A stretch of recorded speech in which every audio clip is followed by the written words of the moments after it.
ইসরাফিল জানিস আজকে আমি মসজিদের দান বাক্সে 5টা দান করেছি। আমার মতো তো দান করতে পারেছে বলো। তুমি যে কত ভালো মানুষ সেটা সবাই জানে। 5টা দান করে সেটা আবার আমার কাছে করছে।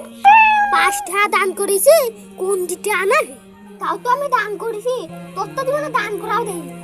দান করলে কি তোর মতো করবো না, আমি করবো গোপন। দান করব মানুষ যদি না দেখে তাহলে দানের মজা হইবে। তুই তো নামাজই পড়িস, তুই কি খালি দান করতে যাস? হ্যাঁ?